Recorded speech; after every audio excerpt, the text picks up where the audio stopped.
Happy Wine Wednesday, everyone. We meant to be, here's two. We meant to be super on time tonight, and then we got to chatting. It always happens. I'm sorry. But we're here now. In case you guys didn't see the post, tonight absolutely will be open chat. So if you have Seahorse questions or any kind of questions, saltwater reef, Seahorse related, put them in the comments. If I don't see them, ask later after we do our little celebration. Thank you. Hey, Vince. Hey, Zen. And so tonight, first, stay tuned, okay? It's not just going to be about a seahorse. But first, we want to let Holly tell us about a celebration she is currently having in her home. Go ahead, Holly. So this year is my seahorse Dandy's 5th birthday. Mm-hmm. And what's really special about that is Dandy is my handicapped seahorse. So he's the one that has trouble getting around and swimming and eating and all that. And I honestly didn't think he'd make it to 3 years old. But here he is turning 5. And his birthday, I don't actually know for sure. So I designated March 1st because that's the time I figure he was probably 5 months or 6 months when I got him. He came from Alyssa's Seahorse Savvy with another seahorse, a little girl who I sadly lost in an aquarium accident, several months later, I think probably about 6 months in. So then Dandy was alone for a couple weeks, but I did get a couple more seahorses. So he's had friends with him all this time. He's always been my friendliest seahorse, gets along with everybody in the tank, male, female seahorses, the cleanup crew, every other thing that has lived in that tank. Everybody loves him. So anyway, I made him a special little video, which I already did share on our Facebook page, but I was going to show it here. And so if you're ready, Kelly, I can start that up. And it's just pictures, some like moments of Dandy over the years. So I'll start that up. 5-year-old seahorse. Let's do it. Here we go. We got to get quicker at showing it, though. But here we go. I know. All right. All the technology.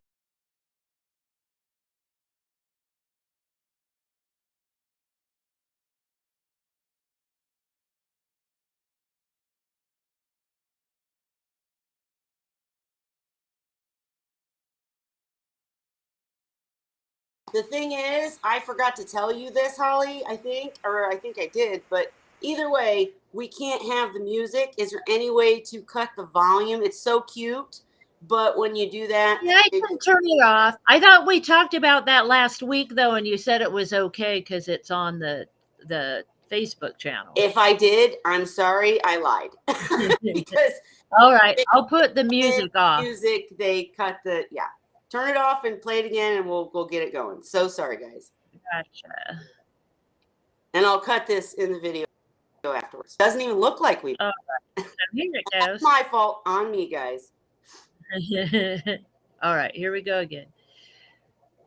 All right. And go. There we go. Well, so you know what the music is now. So we feel like I don't know. Right, I can sing because my voice ain't nothing like the real thing. The music's not from my time. Right. But I'm yes, it is. That's 1970s, Ray. That's after my time. It's all your time, Ray. By the time the 70s came along, I had switched over to country. Ah. What's that? I don't know what that is. But also, we want to appreciate, I'm sorry I had to cut the music, but we want to appreciate the fact that this is a 5-year-old seahorse that had problems to begin with, as Holly was saying, that she has raised and is doing fantastic, and we do celebrate him. And look how happy he is, how many fun adventures he's had. I'm sorry I had to cut the music. All He was right. little, right? So now you've seen it all. Yeah, so with that first one, when you saw him in the red dish with the other seahorse, Yeah. that was when I first got him. And that was his mate, the Brandy was the little girl that I got with him. So I started with those two Yep. were my first pair. And like I said, I lost her sadly to an accident, but Did you have anything clips to share or? no, oh, I forgot something, so I'm gonna have to go. And then you can go on and I'll be right back. Okay. All right. So when she comes back, she might have another amazing surprise. But there's another birthday that we have to celebrate here. And it's someone that has been a tremendous addition to the Seahorse community, that has helped people endlessly, that has, just showed up for Wine Wednesday every week. Wink, wink. And let's see if we can find out who that might be. Let me play a few clips and then we have a few more surprises. Here we go. All right. Tell me if you guys can see it clearly once it pops up. Can we see this? Hope we can. Here we go.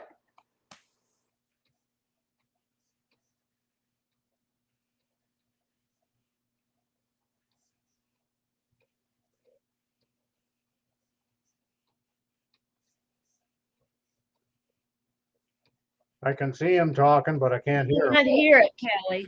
Oh. Okay, hang on. Let me try to fix it. Sorry. I don't know how to make. Okay, you know what I'm going to do? I got this. I got this, you guys. I got this. All right, here we go. I'm going to play it on my end so you can hear the audio. I'm always so prepared, right? The rest will be fun, guys. I just wanted to play these clips real quick. But I can play this while I play the other. How's that? Give me 1 second.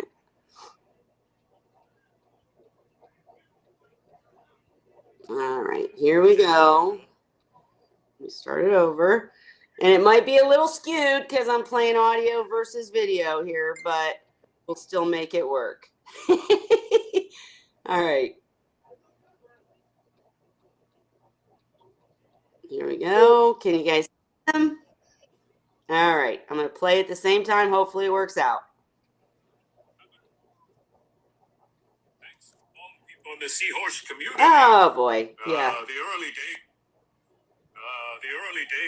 That's not working, is it? Thank from all the Seahorse community.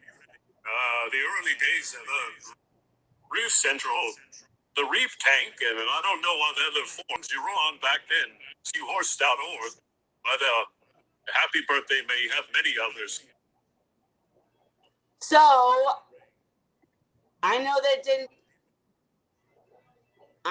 didn't go very well, guys, but so in other words, we're talking about Ray. So let me try to play the other one. I don't know why I can't make audio work with this, but I'll try it the same way. I know it's a little skewed, but I did want to show what people had said. And then I've got a few other things to say, and then we have some things to open, and then we'll talk seahorses again, I promise. But now I've got to find it in here. Hold on. We're going to get it, though. Someday I'll have a really prepared Wine Wednesday where it'll all go well. But until then, we're going to do it this way. So here we go. Let me share this one. And here we go. Let me try to hit play at the same time. Hello, I'm like we would like to take a moment to wish our friend Ray Ford a very happy birthday. Thank you for all he's done for us. Without Ray's guidance and great advice, there's no way from flying to stars. So thank you, Ray. Happy birthday. So, in case you guys couldn't guess already, it's Ray's birthday. And we wanted to celebrate in a couple of different ways because we had not only Dandy's birthday, but Ray's birthday. And then Shylette just had Fry, right? So we have a couple other surprises, but we wanted to say happy birthday to each of you. And I didn't do a video. I wanted to go back throughout the Wine Wednesdays and do clips of when Ray has helped certain people. But you guys know, you're out there. Vince, you know, Heather knows how much Ray helps the Seahorse community. If you go on to seahorse.org, I went there right before we went live, and then I couldn't log in. Technology, fun. But I was going to show you guys, if you go into even the recent questions on seahorse.org discussion forum, there you see Ray J, and that's our Ray. He's constantly helping people. He is old school. He's going to tell you how it is because he's been doing it for so many years. And just like us, he's experienced the mistakes and he doesn't want to see you make them. But we appreciate you, Ray. I know I'm talking about you like you're not here. I'm sorry. But we appreciate you. So what I'd like you to do real quick, because I'm going to black out my screen too, because Holly and I are going to come back with something after you get done opening this Amazon present that got sent to you, if you could. And then Holly will come back as soon as he's done opening his Seahorse present, if you would, Ray. So I'm going to make you big. There we go. Oh, no, not big. All right, go ahead and open while me and Holly get ready. All right.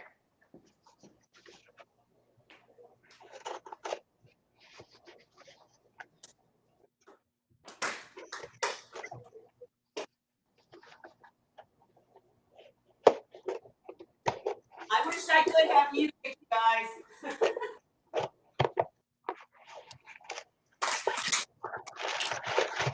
Oh, packing paper, just what I needed. There you go. Everyone needs.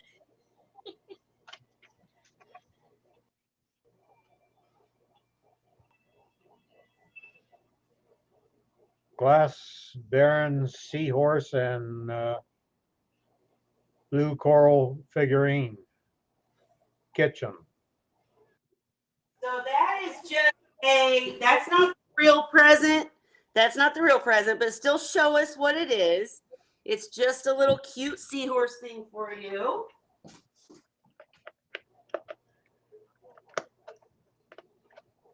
And I'm trying to get ready. I'm hurrying.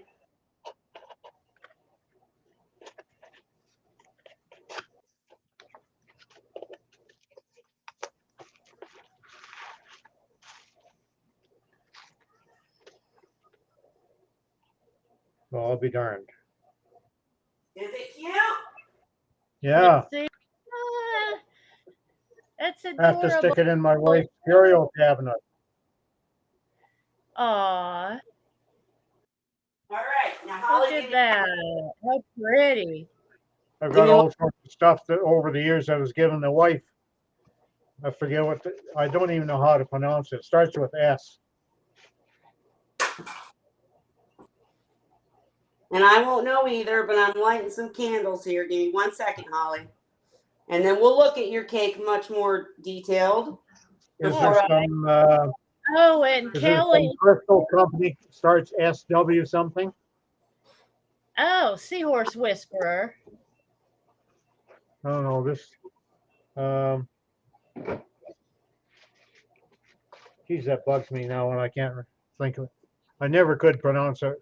Swarfega or something. Oh yeah, Swarovski crystal. You're talking about. Yeah. Over the years, I That. continued to kept on buying little things like that for Barb. Yeah. And Well, so we have a curio cupboard with them, just scads of them in there. And this will go great in there. Well, I'm so glad that cute thing. That's not your real present. Hang on, we got something better.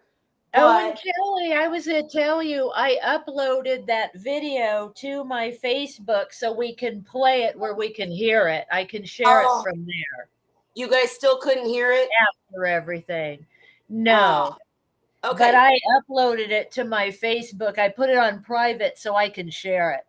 Okay, so we will share that in a moment. I'm so sorry. I was trying to play it from my phone. I thought you guys would be able to hear it. We'll try to play Vince's another way too. But Maybe do it the way that I did. Put it on private and upload it to your Facebook. And okay. then you can show it from Facebook like I did Dandy's video. Holly, why don't you come back so we can sing very quickly? And Shyla, you're Fryer involved in this. And then we'll show you the cakes we have. But this one doesn't happen to have a name because I suck. But happy birthday, since we can't be with Ray. Mine is to Ray. It's red velvet because that's what my kids like. Ray, I know you don't like cake, but we're still celebrating. So everybody, even if you're at home, sing happy birthday to Dandy, Ray, and the Fry, and you're going to have to hear me and Holly's voices. All right. Happy birthday to you. Happy birthday to you. Happy birthday, Ray and Dandy and Fry. Happy birthday to you. I'm going to blow out your candles, Ray, because I'm afraid I'm going to set my new couch on fire. But I think it's shy of you. You what? I think it's shy a few candles. It just says well, and mine doesn't have candles. Mine's an ice cream cake, and I have to get it back in the freezer or it'll all melt. So let me make you big, Holly, so you can show the cake real quick because she spent some time on this. I'll try to. I mean, there's seahorses. Hard on the computer, but can you see? Tails, shells. I mean, that is freaking amazing. Where do you get the patience to do something like that? Well, it took me about a week, honestly. And the biggest problem that I have here is it's so damp in my house. We've had so much rain lately. Plus, I have all the fish tanks that my fondant wouldn't dry. And so I watched some YouTube tips and I ended up keeping it in the oven with the light on in the oven to keep it dry and drying. And it doesn't do well in the refrigerator or freezer. So I have to decorate the cake last minute. I made all the little seahorses and things in molds throughout the week. And then I just kept them out. And eventually, like I said, I ended up storing them in the oven until time to decorate the cake. But geez, Holly, you even have piebald seahorses. I do. So those are Heathers. So those are Heathers, and you can see, I don't know, on the top of the cake, there's a little fry. Yes, I love this. I mean, that is so. And then there's a bunch of, I call the chocolate ones Dandy Candy. Dandy because candy. they look like Dandy. He's a dark brown seahorse, so they kind of match him.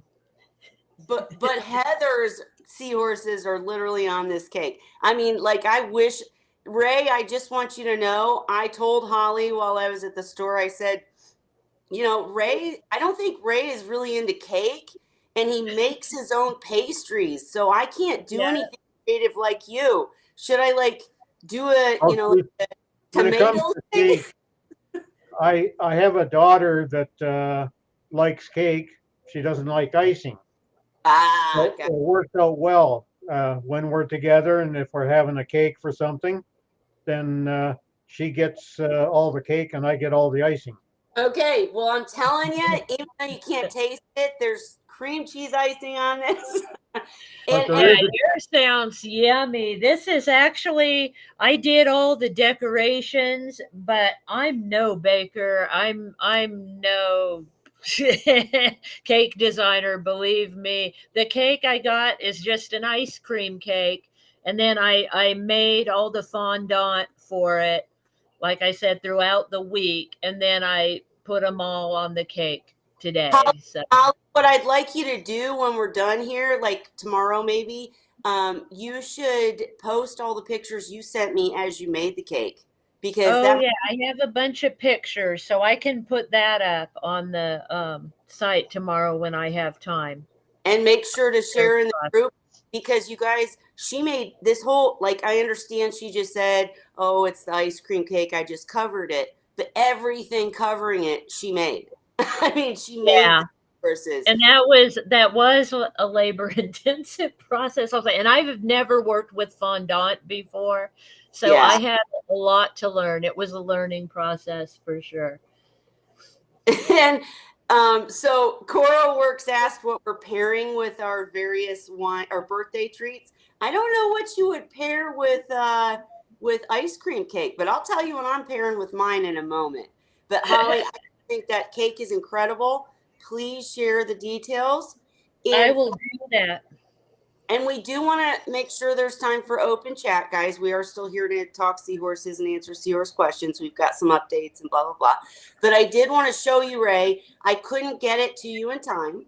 So your real present is coming, and it's here at my house. And I turn it around, but then you'd see my address.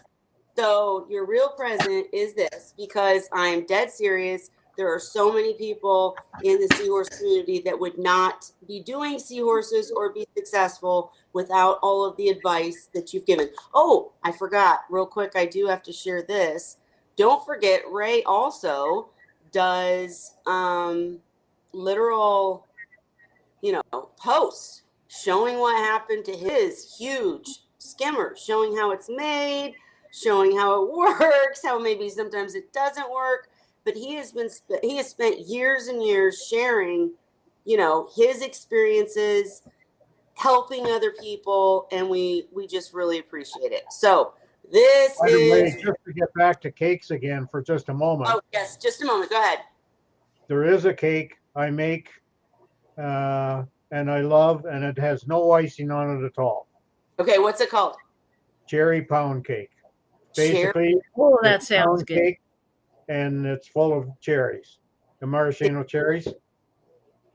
And I don't know why I like it, but I do. I've always liked pound cake, but then when I started making stuff for myself and decided, just to spice it up a little bit, then threw a jar of chopped up maraschino cherries in it. I loved it, and so every time I make it now, it's got a jar of maraschino cherries in it.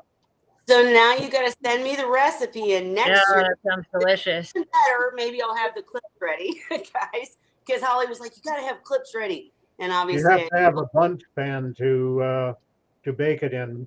I have one. I do. Yeah. Yeah.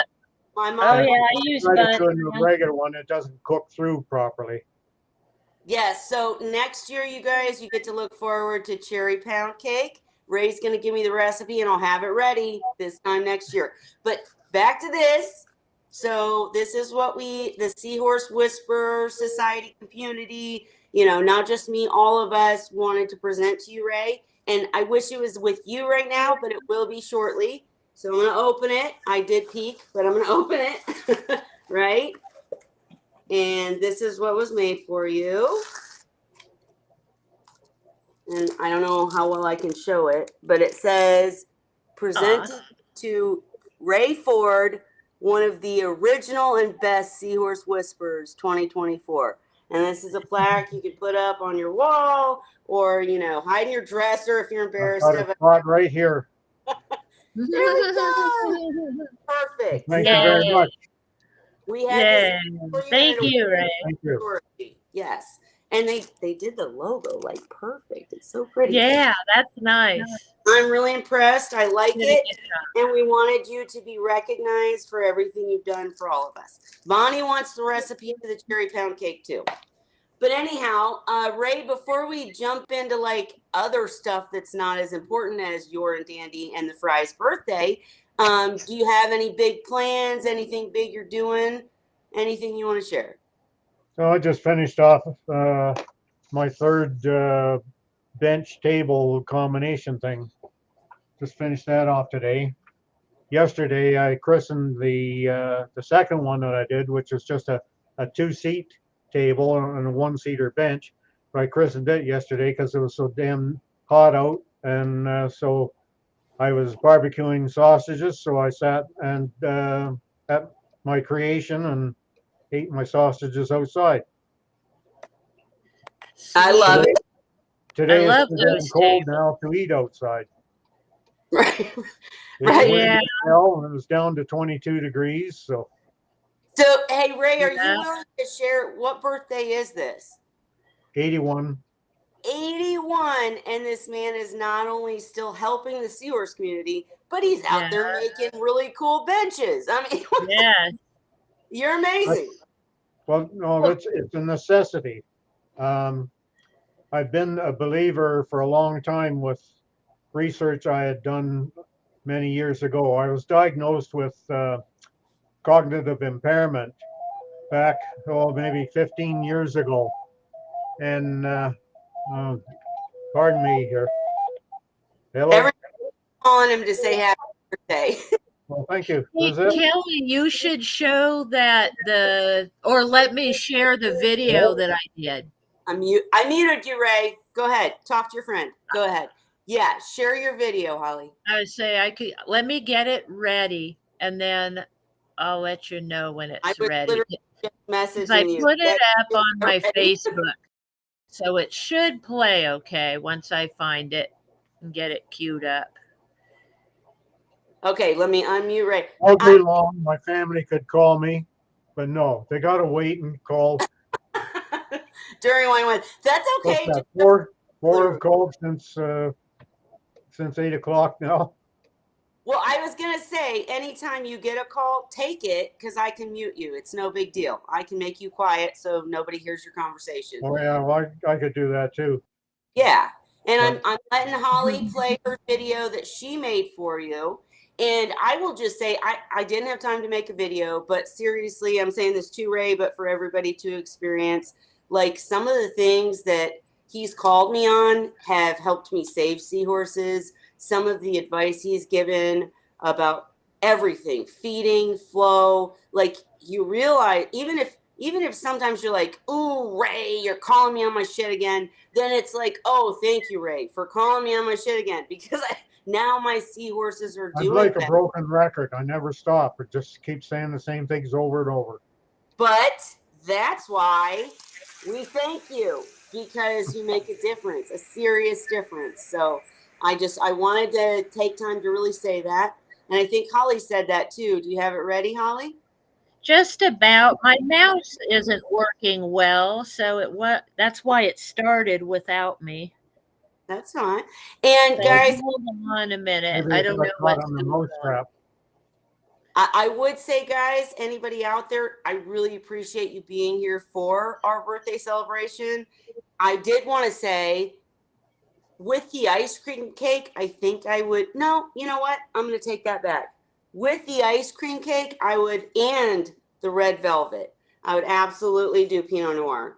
It's just my go-to when anything's rich. And, you guys know I love Chardonnay, but this acronym, and it's not even expensive, this acronym Pinot Noir is like really smooth. I don't like the deep Cabernets unless you're eating like a steak, right? Something that can offset it. I would never just sit and sip Cabernet. Maybe Merlot. But with Pinot Noir, that's something you can sip with a piece of cake and then you'd have a glass later because it's not that deep and rich to where you can't have a glass later. So that's my answer to Cora Works. Pinot Noir with both cakes. And Holly, just let me know when you're ready. I'm trying to figure out. So I have an issue going on with the finger pad, on my computer, to where when I click on stuff, it doesn't click on stuff. And I'm not. Let me see if it's this. Well, if she can't get it going, guys, don't worry. We'll post it because I think Chris even. Okay. Okay, now. Okay, it's working now. All right, I got 3 other things to say, but let's let Holly play it. Go ahead, Holly. All right, let me see. Hang on, let me stop it. Okay. Because my mouse quit working again, and then I'll I'm going to restart it and leave stuff off until I can get it paused and ready to go. And then I'll let you know. All right. Well, Ray, while she's trying to figure it out, tell us about the other cake you like. And what before you start, I will say after we play Holly's Been Chat with Ray for a moment more and appreciate him a little bit more, we are going to then say it's open chat. So any Seahorse questions, any updates, we're ready for them. So stay tuned and we'll talk Seahorses in a moment. But Ray, tell us about the cake you like. Well, you were talking about your wines there, and you and I forget the context you used it in, but you come out with the word rich, and that just triggered my mind there, and I start thinking, rich. Oh yeah, there's another cake I make, and it's rhubarb lunar cake. But when rhubarb, if I don't have any rhubarb in season, then I use apples. And so basically it's either rhubarb or apples with a lot of brown sugar and cinnamon and that in it. And it's a very moist cake. It's not something you pick up and eat in your fingers. Gotcha. And I just love that stuff too. See, the thing is, when I was at the store and I called Holly or I texted Holly and I was like, I can't think of a cake. Like Ray's kind of like off in his own way. So should I do like carrot cake? No, that's not going to work. Right. I knew that. And I was like, I could do pastries, but Ray bakes his own bread. I mean, I'm never going to pull it. And of course, Ray's not actually eating this, but I really did want it to be meaningful. But I was like, at the end of the day, I'm going to get something my kids will eat because he's not actually going to eat it. But now we all want the rhubarb pie or the rhubarb cake recipe and the cherry cake recipe because they both sound amazing. See, we learn more about Ray every day, so it's amazing. I think on the weekend I'll make my favorite donuts. That's the honey crullers. One day you should bring him to Wine Wednesday. Let everybody salivate and be like, oh man, Ray, how do you do this? I mean, I think it's great.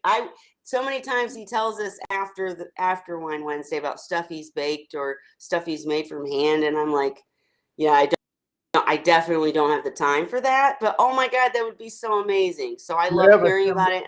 Do you have Tim Hortons down in the States? Do we have what? Tim Hortons.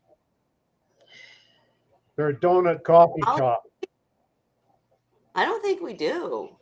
You don't have? I thought they opened up down there too. You called anyway, the two favorite donuts that they make are, or they were Dutchies and the honey crullers. But the Dutchies, for some reason, they stopped making them, but they brought them back temporarily. But the honey crullers, they keep making them all the time. Yeah. But I can't make the honey crullers look as nice because they use a proper extruder. And all I can use is a handheld cake decorator thing to extrude one layer on top of another. But they still taste the same when you deep fry them. And you guys can tell by my face, he started talking extruders and it went, I don't bake. I don't know what the hell you're talking about, but it sounds cool. I mean, I wish I could do that stuff. I'm going to leave it to you, Ray, but you just got to start taking pictures and showing us what you made because it is cool. It really is cool. Well, it's on my Facebook page all the time. Well, but you don't allow. Yeah, I was going to say, I can't. No, I don't accept friends, but what you do is you type in the name. Yes. And then that takes you so all your stuff's public. Then it goes through the last 5 years and you'll see all the stuff I make. Well, there you go, guys. If you want to know what he makes, just search Ray Ford. Exactly as the way it sounds. That's how it's spelled. You can see it. You just don't get to comment. And I understand why you do that, Ray, because I've had actually, I think people do comment too.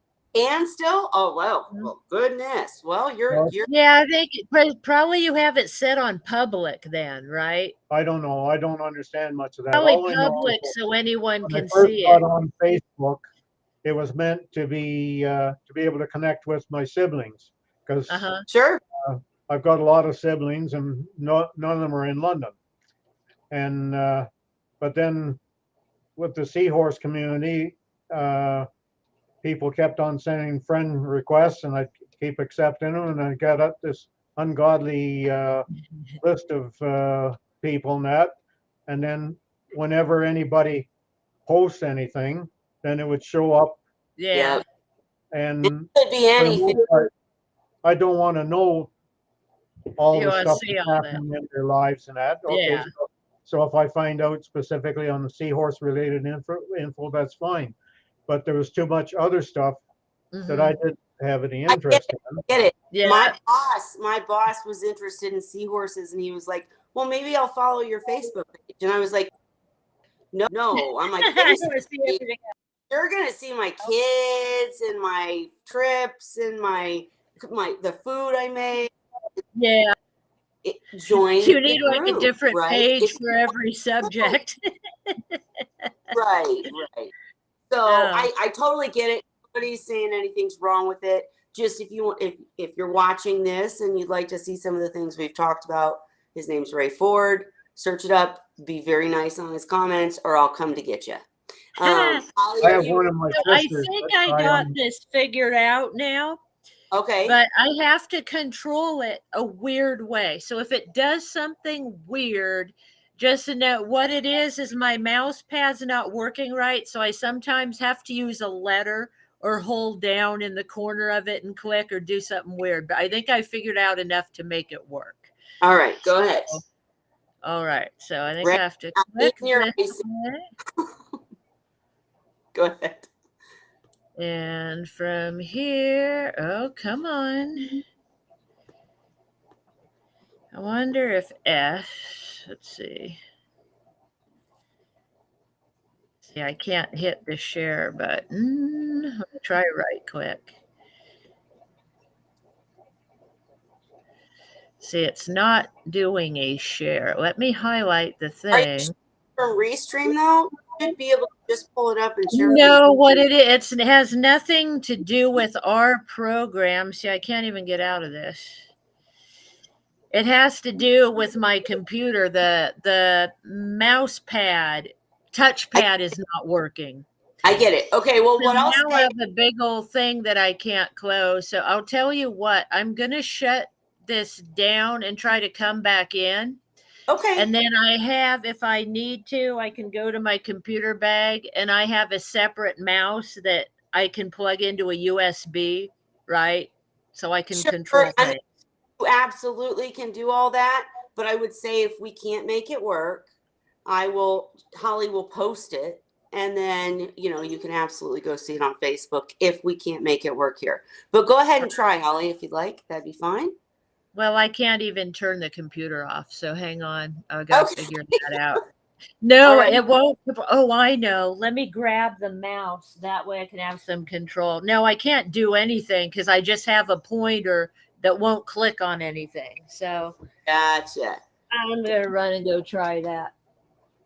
And I think that I already had a question earlier, but Ray, you were trying to say something before she started trying. What were you trying to say? Well, there was a couple of things that I was going to mention back earlier. When the phone rang there, and I was talking about the cognitive impairment diagnosis. Mm-hmm. And with the research, I found out that the more active that I can keep the brain all the time, then it tends to stave off the end point of the cognitive impairment, and as long as you can stave that off, then you're also staving off the start of the dementia. So seahorses were great things, and there were puzzles that I used to do all my life, the Mensa puzzles. They're getting to be problematics now, but if you keep doing stuff like that, then it helps stave off the endpoints that I'm trying to keep away from. And And not only keeping now seahorse, that I can't do a lot of other things, it's getting harder to do a lot of other things because of the problems. So I took on this woodworking stuff when I don't have any tools in that, and I have to figure out how to do something without the tools that you need to do them. yeah. And so anything that taxes the mind and makes you work at figuring something out is supposed to help in this endeavor. Well, I would say, let me turn my camera back on here and not answer that. So I would say that you just made a great point that someone that's been doing seahorses for a long time, that once you do start experiencing older age stuff, that, you know, figuring out the problems with them is good for your brain, right? Like you figured out how to make skimmers, you figured out how to make flow work, you figured out all these different things. You are the one I did want to share too, but I don't have it ready. But Ray did a whole article about trying to figure out dissolved organics and testing and etc. And we could, you know, we've talked about that in different episodes, how there is no test. You can't really test for it. But he did a whole article about, if anybody's scientific and really into this, about how to dive into trying to figure it out by possibly testing other things. And he did a whole article about it, and he's done these articles and these helpful resources because he's just trying to help people, and it's helped him too. Amazing. And then, you know, now that you're, you know, having difficulties, you coming to Wine Wednesday, and sometimes it might take you a second to think something up, but your experience and your knowledge is priceless, right? So when you share what you think it's a broken record because you've been saying it for so long, but for someone hearing it for the first time, it changes everything for them. So we appreciate you, and that's what I wanted to establish here. But I'm glad that now that you're not doing seahorses, just helping us, the future generations, I'm glad that you found woodworking and with no tools. But that's just like seahorses. You didn't have the tools. You guys had to figure it out. You had to make your own. So I just think you're really, truly an inspiration to others, is the point I'm trying to make. Holly, where are we at? I'll see if I can find that. My video. whole computer is screwed up. I'm going to have to turn this off, and hopefully I can come back Okay. on. But I'm using my plug-in mouse, and it won't control anything either. So I don't know if I hit something accidentally when I was bringing the Well, or Holly, cake in, it's or really not that big a deal. Like, you could share it later. I feel like. well, I can't even see you guys now. I have a big screen blocking the screen. No, everything's really messed up. So I'm gonna turn this off, turn the computer back on. Maybe it'll fix everything, or maybe it'll crash. I don't know what's going on. So I can't even hit a thing to turn it off. I have to actually push the power button to turn it off. Well, do what you gotta do. So I'll be I back. just want to say one other recognition. Fish Fam Link pointed out that Zen Jim has been a member for 12 months. She is an expert seahorse whisperer. Zen Ginger, you got to get with me on the side, because there are some things in that level that you are owed that we need to talk about. You need a shirt. You need some things, because that is a huge accomplishment. Since we're celebrating tonight, might as well celebrate that too. Thank you so much for being an expert member for 12 months. Please get with me on the side, because I want to start fulfilling this stuff and, you know, really making things go to a different level. But I feel, Ray, like you were trying to say something and Holly cut you off. Were you trying to say something, or am I putting you on the spot again? No, the only other thing I was going to say is, when we were talking about Facebook and that, I have one sister that I unfriended because of her politics. But that way I don't get a steady stream of her politic messages in my feed. So what we do with each other, just every couple of days, I'll plug in her name, and then I'll go pick off what I want to read, and she'll plug in my name, and she'll pick off what she wants to read out of that. So I'm not stuck with automatic getting this in your face political messages all the time. I was actually going to say that's a really good alternative for even some friends, right? Well, I mean, her partner is a, a member of provincial parliament here in Ontario, and it's not a political party that I embrace, and so it just gets too much in your face. sure. So I hear. it's a way, we still use the Facebook and we get what we want out of it, and we can make the connections, and we use Messenger all the time, and Yep. we can use the video messenger bit. But like I say, I don't have to sit and see her wall. Or I think that's what you call it, the wall. Mm-hmm. I don't know. I'm not up on these terms. No, you said it right. It's the wall, and I get it because, many times I've got friends that say things I agree with, and it's just better not to have it coming at you every notification time. I can go look at you when I'm ready. I agree. Holly's back. How are things going with Holly? Yeah, I don't know what happened with it's everything's fine now, but what happened was I could not control the computer at all all of a sudden. So Are you everything's ready? back though. Are you ready to share or just back? I am, yeah, and it's working. So right, go for it. far as I know. Okay. Here we go.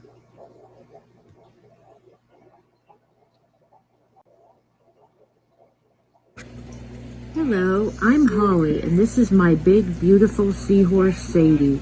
We would like to take a moment to wish our friend Ray Ford a very happy birthday and thank him for all he's done for us and the seahorse community over the years. Without Ray's guidance and great advice, there's no way I would have been able to raise Sadie and her tank mates from fry to the beautiful adult seahorses they are today. So thank you, Ray, and happy birthday to you.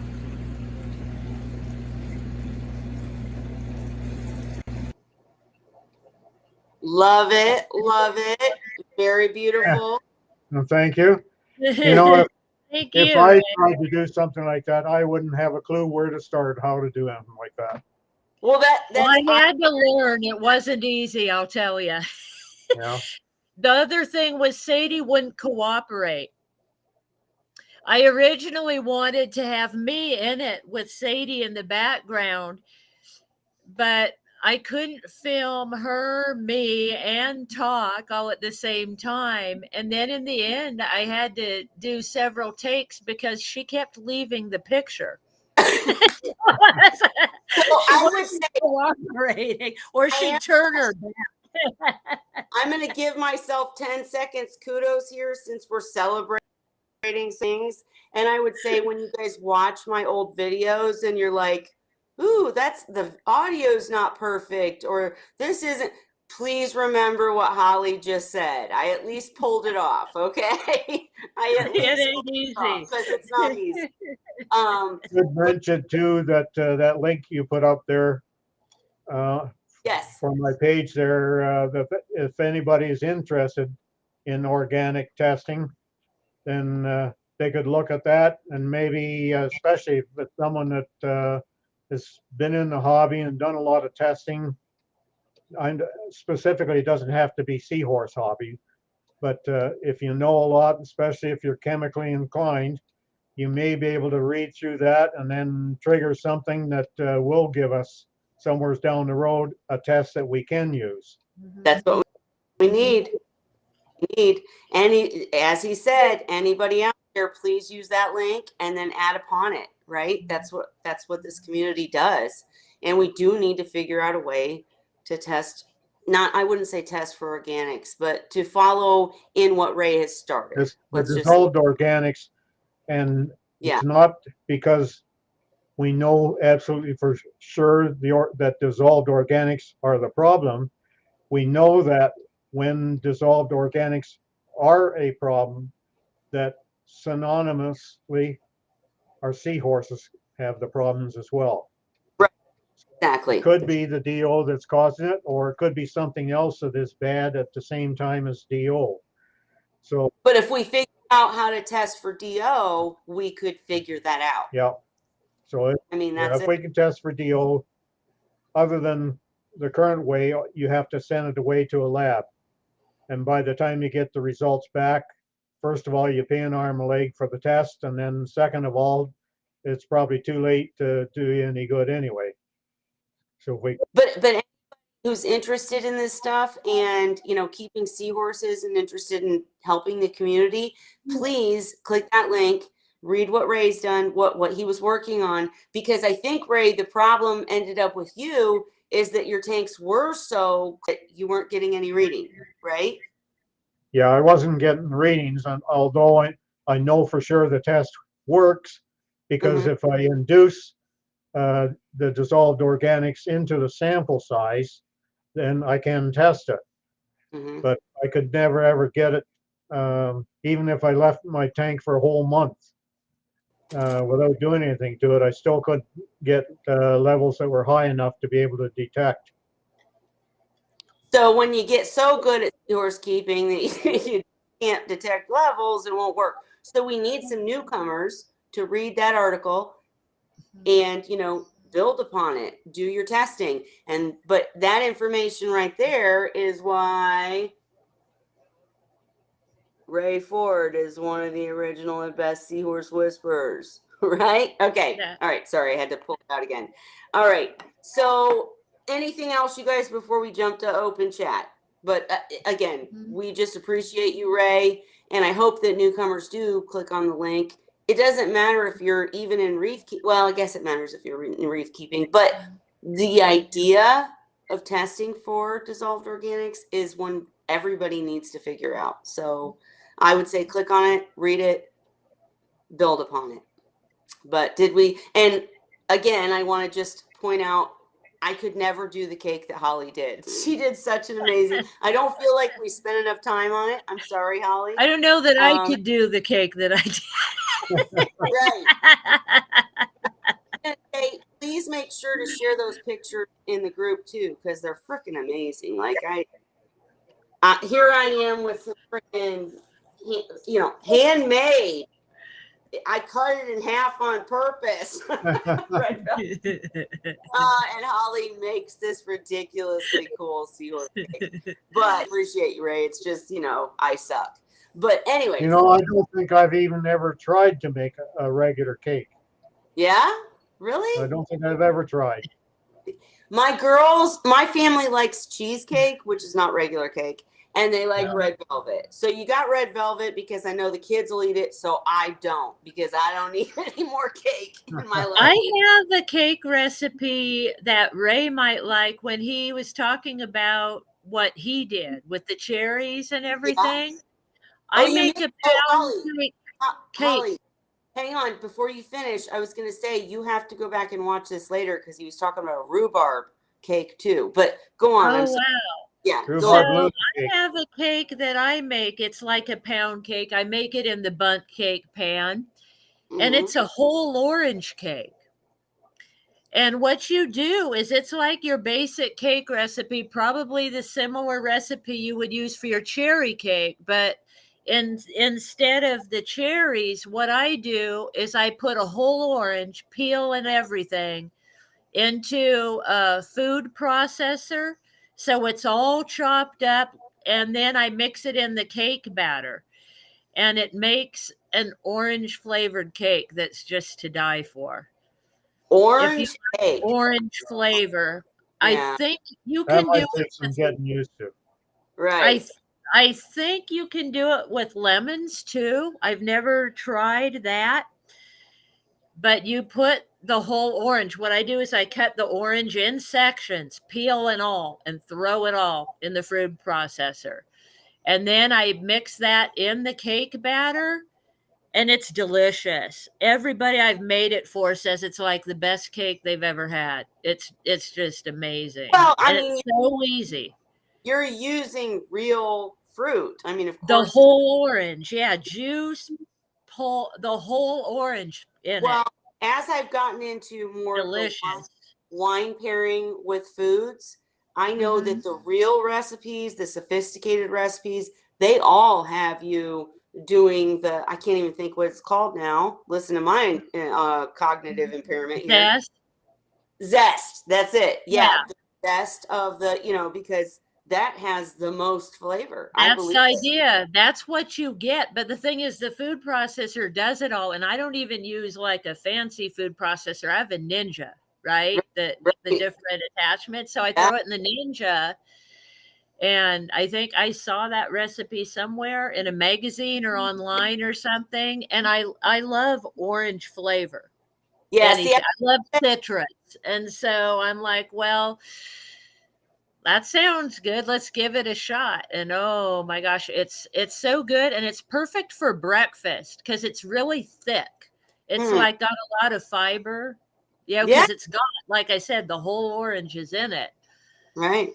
And it really sounds cool. I'm not an orange person. Like, I don't care for oranges. So, I mean, you'll have to have me try it when I come visit. If you like orange flavored cakes or pastries, you'd like it. I mean, it doesn't taste like an orange. It tastes like a cake, but it's orange flavored cake. I get it. I'm just not an orange person, but I absolutely will try it. We'll do a video of me trying it when I come visit, right? We'll do that, and it might be amazing. See me using a different fruit, though. I'm trying to think. I don't know. I have some ideas. We'll have to come back. Maybe I'll make it when you come visit, Kelly. Here we go. That's what I just said. Yes. So now that we've talked about recognition, birthdays, and cakes, I'm opening it up. It was open the whole time, guys. But if you have anything you want Seahorses, I see some new people here. Welcome. We were celebrating tonight and recognizing some really awesome community members, and that includes Dandy, the 5-year-old Seahorse that Holly raised, and the Fry that Shyla just got, Whitey Eye Fry, if none less. But now we can talk Seahorses if you have any questions. And the first one that I did see is Cora Works asked, what are your favorite ways to show the passing of seasons and celebrate with your Seahorses and tanks? And Holly, I know you have an answer. I have a video ready to go to show you, actually. And I can tell you, I can talk about it while I'm sharing. So perfect. Here we go. So this is a little video that I made for Dandy's birthday. It's basically singing happy birthday, but you can see the decor in his tank. Both these things, like the snowflake and the snow globe you see back there, came from PetSmart. And what I do in the change of the season, I change my tanks around. So I have totes full of decorations that I use for different times of year. And you'll see, like, if you stop in places like Petco or PetSmart, or you even just do searches online on Amazon, or what's that one pet place that everybody goes to online, Chewy, places that like that sell aquarium decorations. They sell holiday ones too. So you can find, and usually you want to look because they sell out, so you want to do it ahead of time. Like, I got a bunch of Halloween decorations this year, but the places were sold out by the time Halloween came. So you got to start shopping for Halloween like in August, and Christmas like in October, just like you do with regular stuff. But you can find like the cutest things for fish tanks if you want to dress up your tanks for the holidays. They have a lot of cool stuff out there. So that's what I do. I keep an eye out, and I switch their stuff out. They have favorite things in their tanks, their favorite hitches and things that I leave for them all year. But other stuff I switch out from time to time, and they seem to like it. They just want something comfortable to hang on to. most of the time. So if you give them that, they don't care much what it is. And there's some cute stuff out there, like signs and things that say stuff. Like I have one that says no fishing, and the seahorses will hang on to it and it says no fishing right next to them, or the saloon doors like Kelly has, that she likes her saloon doors. I know. Oh, Do you my still doors, use those, Kelly? just love the saloon doors. And my favorite one of you does, it wouldn't fit in my tank because I have more of a natural skate, but the shark, Mhm. the The shark. shark, isn't that funny? They go inside of it and come out the mouth, and so it looks like the shark is eating them. So we've talked about this before, Holly, but how do you handle cleaning these type of decorations, and how do you make sure they're saltwater safe? I put them in the bleach bucket. Like when stuff starts to get dirty, I run a bleach bucket. Depends on how dirty the tanks are getting, maybe every week, 2 weeks, 3 weeks, or some things might visit a bleach bucket 1 week and then the next week other things go in it. So what I do is what Dan actually told me how to do this. He said use 1 cup of bleach in a 5-gallon bucket of water. So it's not super strong bleach solution.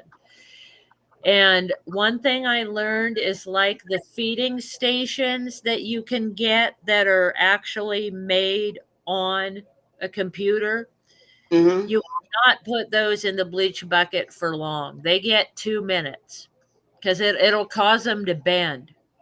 And the Gotcha. amount it dissolves that plastic. So those I only put in for a couple minutes, but most of your plastic plants and stuff that's aquarium safe is fine to go in the bleach bucket. I've been using that method for years and not had any problems. Um, And when they're done in the bleach bucket, do you let them air dry or do you yes. soak time? Okay. Yeah, I rinse them real good. I pull them out of the bucket. Most stuff is good after a half an hour.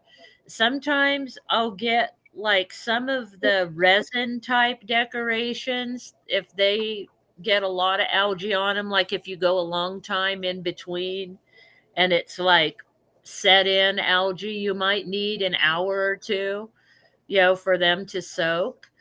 But I just soak them in the bleach bucket, then I rinse them really good, and then I set them out to dry. In the summer, it's super easy. I put them out in the sun and they're done like in half an hour.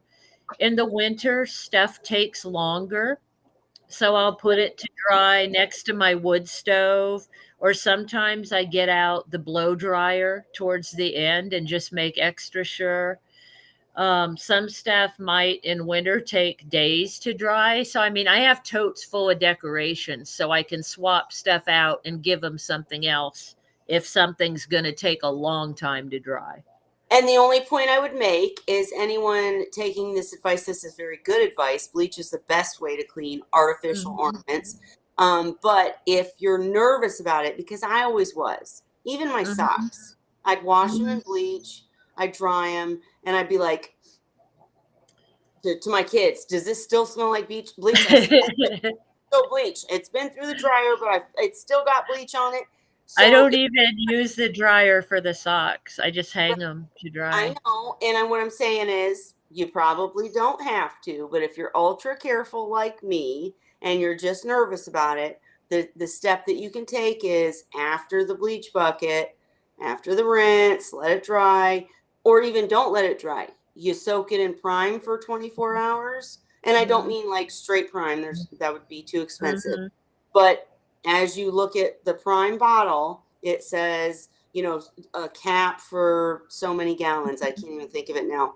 But Yeah. if you use that in comparison, as if you were doing a tank, then you soak it for a day and you're good. And you don't have to worry. Just pointing that out, anybody who's afraid of bleach. But and then what And was I my just remember Dan telling me the main thing is it has to be completely dry. If the truth? thing is completely dry, he says the bleach is gone, it evaporates. There's And I know nothing. truth. So That is make sure it's absolutely dry. That's absolutely the truth. I just am a super nervous person. So, like I said, drier socks, I'm still like, I'm doing the prime step in between, just because if I smell anything, then I think it's bleach and I think, oh my God, I'm going to kill everything and whatever. So if you're like me and super careful and cautious, just use prime and an extra step if you want it. And so how do you make sure that they're saltwater safe is the last question for that. If it says it's saltwater safe, I trust it. But If what it's doesn't? what's that? What if it There- doesn't say? I might still try it and see what happens to it in the tank. Okay. I mean, the thing is, if it's an aquarium decoration, it's probably fine. What you really gotta watch for, the only thing I say really, really watch for, it can't have any metal in it or on it. So there's some plants for fresh water that are plastic, but they have metal inside the stem of it, and it goes into a little base. And those will rust. Anything that's metal will corrode in salt water. So be really careful about that. But most stuff that's plastic, if it's for an aquarium and I like it, I'll give it a chance. And Mhm. if I see something's happening to it, then I pull it.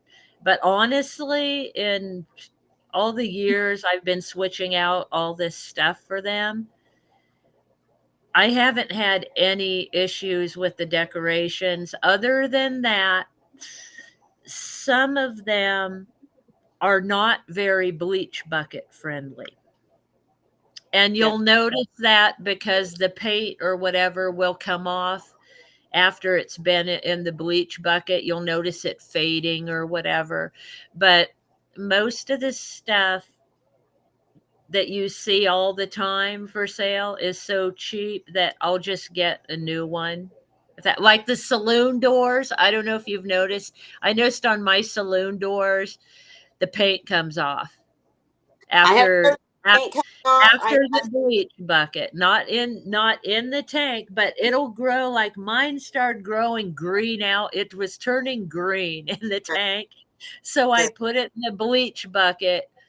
And then the places that had green algae, and then the bleach ate away the algae, but it also ate away the paint from that spot. So just be careful of that. And I would say too, the things that I've come against that didn't work out are things that have anything, like I had an anemone that it had a plastic base and no metal, but it had these flowy type.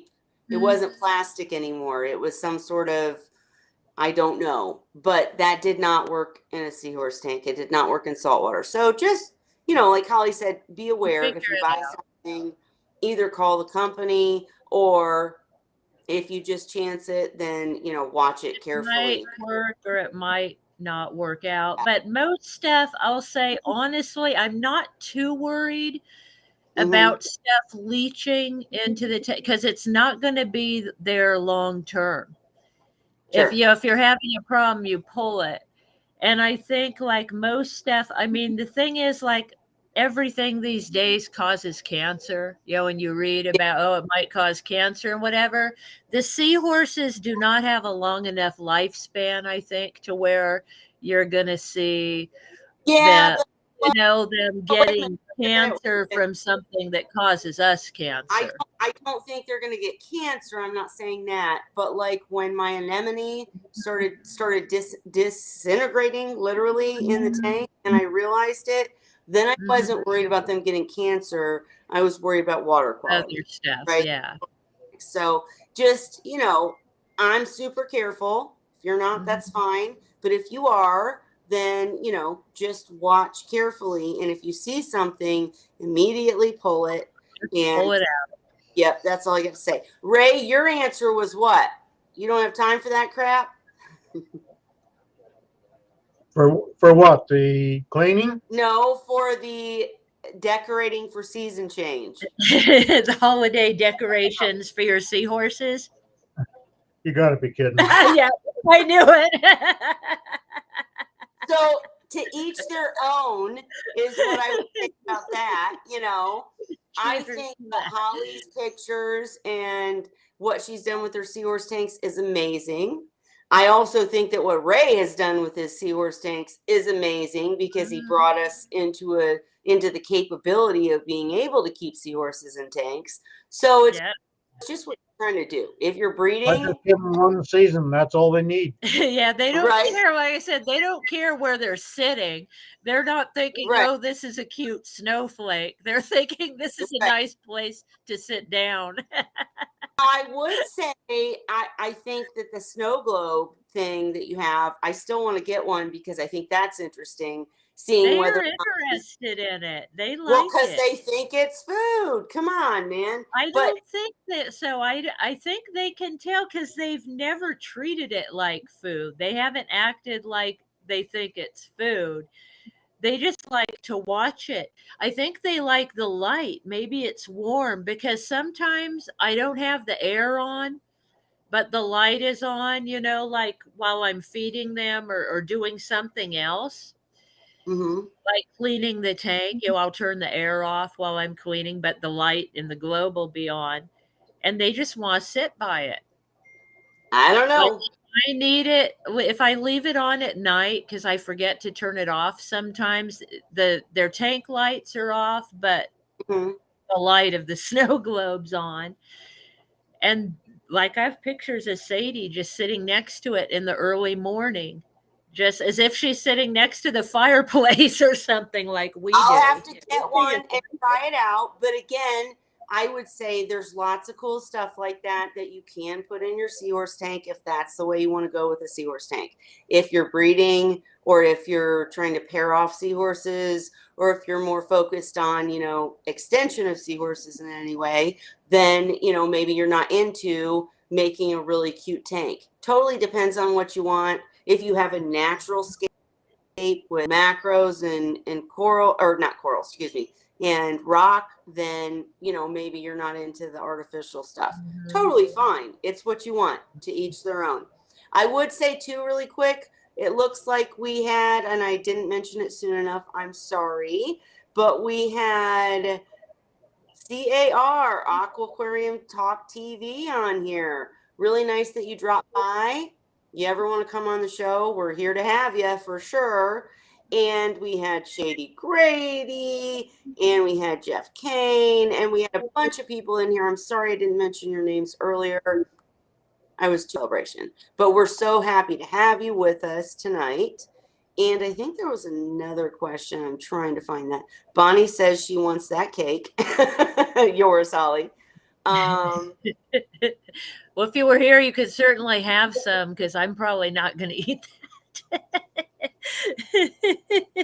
And CoralWorks was thinking a sparkling rose. I'm curious, Rose. Rose. Rose.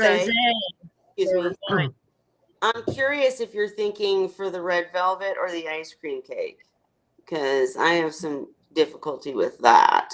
And CoralWorks said, "Oh Lord, I thought he was going to say there's a cake he made out of skimmer foam." Yeah. Right? Yeah. Have you ever made a cake out of skimmer foam?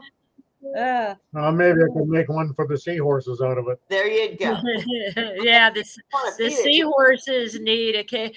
Dandy doesn't get to enjoy his cake. He doesn't care. Right. He doesn't know it's his birthday. Well, that's why I struggled again, guys, because I knew like Ray's not really like Ray has specific cake preferences, but he's not going to eat. So we just got red velvet. I saw George RB3 was here. Crown Tail Half Moon was here. Really nice that you guys all came to celebrate it with us. Even if you see this later, we really appreciate it. So I just wanted to say that, and trying to see if there were any actual questions. I think Carr asked, no, I think you already answered it. He asked what the tests were for, but Ray, you answered it for dissolved organics. And you talked about it already. So I hope think that Bonnie wants to know where I got the snow globe. And the snow globe came from PetSmart around Christmas time. Every holiday in front of their, if you go to the store, and they have them online too, but like I said, you got to go early, like before the holiday, just like, you know, you go in summer and they're already putting Christmas decorations in stores, that kind of thing. So start watching at PetSmart before the holiday, and every holiday they put out stuff at the end of the aisle for the fish aisle, all kinds of aquarium decoration stuff. And they actually have, this year I saw actual whole tanks that they were selling that had Christmas theme, like a 10-gallon tank, you know, with a whole bunch of Christmas decorations to go inside and stuff. That's some neat stuff. But yeah, you got to look early, like a little bit of season, because they run out, they sell out, and it's always limited edition. So the same stuff won't be next year. you don't gallon tank for seahorses, just to make that No, clear. no. He's just But saying just for anyone who's in the aquarium hobby, like they have stuff you might want to put in your freshwater tank. They had decals. They have like these like vinyl things, like remember color forms. Those of us who were yeah, old used to play with color forms, you know, they were like vinyl clings. So they yeah, have those for your fish tank and just all kinds of cute little stuff. yep. Or hey, you know what? Even a hospital tank, one hospital tank. There you go. Right. Oh, Mhm. Ray just I've left. done that. Question. Dang it. I've actually, for my hospital tank, I got a bubbler that's a seahorse that blows bubbles. You hook the air line to it and it comes out his snout. And I Wow. use that in my hospital tank to give them air in the hospital tank. Instead of having the open-ended airline, I plug it into the seahorse and he just blows bubbles out. And Cool. they can hitch to it. They always like to hang on to it and hitch to it when they're in there too. I'm sitting here digging into Ray's icing. Sorry, guys. I know. I put my cake in the freezer. I can't leave it out. It'll melt. And the fondant was already, because like I said, fondant, I found out it doesn't like humidity. It doesn't like moisture. So it doesn't do well in the refrigerator or the freezer, or in my case, my house, because it's winter and Yep. it's wet and cold. Yeah. So during the time that I was making everything, I had it sitting out for a few days and it was not drying. So I had to go and Google what to do. And the tip that I read that really worked was put it in the top rack of your oven with the oven light on and leave it on overnight. Yeah. And I left mine in there like every day for about 8 hours, 10 hours, 12 hours, yeah, whatever. And then I'd take it out and let it sit in my house and it would start getting soft again. Yeah. So I figured I had to store it in my oven until I was ready to do the cake. Right. Right. Yeah. You've lost because I know nothing about it. Too much for me. I didn't either. I just learned this.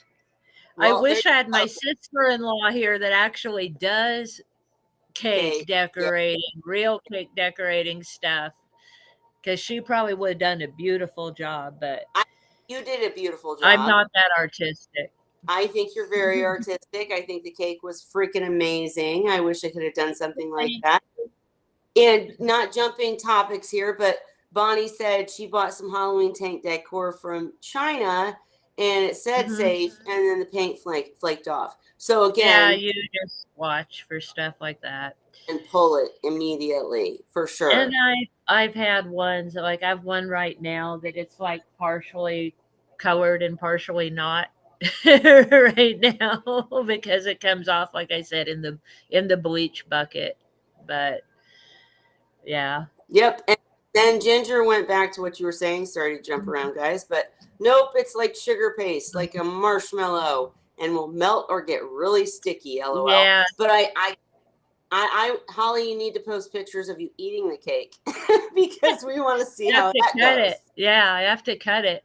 And what it actually is, I picked up the cake at Winco. I don't know if that's a nationwide chain or just here in California or West Coast or whatever, but they have a cake section at Winco, and they have like ice cream cakes and all kinds of cakes that are just ready made and whatever. So I just bought this plain ice cream cake. It's like chocolate with vanilla ice cream, and then it was all frosted, right? And then I made the fondant decorations, and I was going to write on the cake and I told you, Kelly, I got these pens that are edible markers. I found them at Michael's, and I'm like, oh, good. So I can write on the cake, because I was thinking the icing on the cake seemed hard to me, almost like the fondant. Mm. So I was thinking, oh, well, I can write on it. Well, I started writing on it, and the icing moved around. It wasn't a hard icing. It was like more like frosting. So that's why the writing didn't work, because I was gonna write "Happy Birthday, yo, Ray and Dandy" on the cake, Right. but it didn't work out. So it's like a normal ice cream cake, and then I added my own decorations on it. Well, I think it's amazing. And if you've just tuned in for tonight, we seriously are not typically a bakery or birthday. No. We're just celebrating tonight. I did want to point out that I don't know if I should be saying CAR, was asking more about why Ray was trying to test for dissolved organics. And he explained a bit. He said, whoops, I'm going too fast. He explained that the problem is that we don't have a hobbyist test kit for DO. As such, he's been testing and researching other means of getting comparable information to use, just so we know when problems are coming. So I think we lost a bunch of people, sorry. But if you watch this later, or if anybody hears this and wants to pass it on, basically you can watch our previous episodes, but it's because we don't know for absolute sure. But in Seahorse tanks, the big scare is bacterial problems, right? Because if a seahorse has a bacterial problem, you don't know what happened or why, and all of a sudden they're sick. And from the experience of years of hobbyists doing work with this, including Dan from Seahorse Source and Ray, they kind of came to the conclusion it's organics. Because if your organics are high, all of a sudden, when organics are high, you start having bacterial infections and problems, right? Bacteria grows. So Ray he's talked to James Holm Farley, he's talked to all sorts of people on all sorts of sites trying to figure out how to test. And again, we're not certain that that's truly the correlation between the two, but it seems like it. And They're related. If we could test for dissolved organics, then at least we could rule that out or figure it out and find a way to test for it and know when problems are coming, as Ray had said. He had to leave, apparently. It's his birthday, guys. We'll let him go celebrate.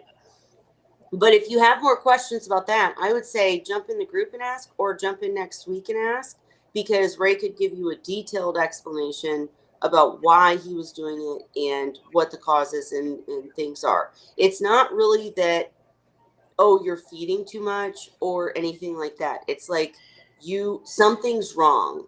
Either you're feeding too much and you don't have adequate filtration, or something is not right with the tank where organics are building up, and then all of a sudden your seahorses get sick. And they're just more sensitive than other fish. I think the organics tend to run high in a seahorse tank, and that's why we need the extra filtration and, the higher filtration than regular tanks do. And we need to be able to test for it, right? So that was the entire point. And I appreciate that you said you like it so we can be proactive before a problem starts. This is what I think fish keeping is, learning more new things to help the hobby. Right, exactly. Like we're just trying to figure out things to help new keepers not have the problems, right? If there was a test kit for dissolved organics, whether that is truly the means to, avoid things or not, it's still a helpful part of the equation. So if you'd like to get involved anymore, raise your man for sure, because he's invested in this totally. And we're all here to, talk about it more. And again, we'd love to have you on the channel to talk about what you're doing. So reach out. But that's all. What did you I want to say? think like part of it is like, it's always been said, when a seahorse eats, they only absorb about 60% of the food. When you watch them eat, 40% is blowing out their gills. They snick it, bam, and smush, and swallow and eat. But that extra comes out as a cloud out of the back of their head, where their gills are. You can see it when they eat sometimes. So they're polluting their own water that way and pooping. And then you've got the situation like we always talk about uneaten food, having to remove that or make sure you don't overfeed them. So with all these things combined, I think seahorses, I always think of them as the goldfish of the saltwater world, because goldfish are so dirty. But I the know. thing is, goldfish can handle their own waste, and seahorses really can't. So Right. that's how I always think of it. Yeah, they're just dirty fish. I think that's a bad way to Naturally, put it. and they're beautiful. They are beautiful. Don't get me wrong, but their nature is polluting the Sure. tank. Their very nature. I can agree with that part for sure. You have to make sure you have to do a little extra for a seahorse tank, because Holly's right. Don't like admitting it because I think of my seahorse prince and princesses, right?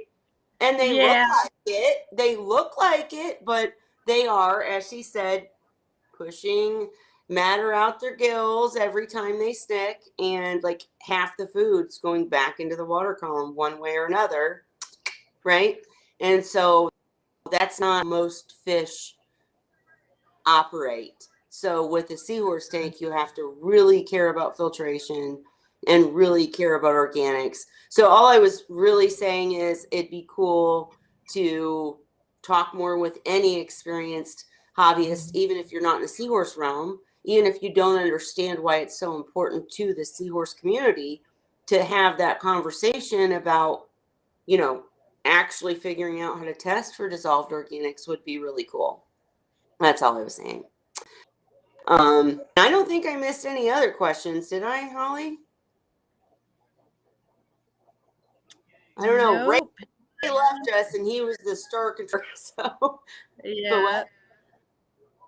no, I was looking through the comments, and I can't see all the way down on my side, but what I do see, we're talking. Oh, somebody suggested I use marzipan. I'll have to try that because I like marzipan. And the first thing I used last year, I used candy melts in those molds. And that was hard. The fondant was actually a lot easier to use, I thought, because it's like Play-Doh. So you just kind of Mm, smush it into the molds. It's like working with Play-Doh. So I got kind of used to it that way. The candy melts, those molds, like there's so much detail on those seahorses, and they're so hard to remove out of the mold, that the candy melts, I was breaking them, or they'd stick, or the fondant was much more forgiving for me to work with. But yeah, marzipan would be a good thing to try. oh, okay. Ray said he doesn't know what's wrong, but he got kicked off and can't come back in. Restart itch. That's weird. No, mine had a weird problem. Like I said, I couldn't even control my computer, but when I turned the computer off and restarted it, it fixed itself.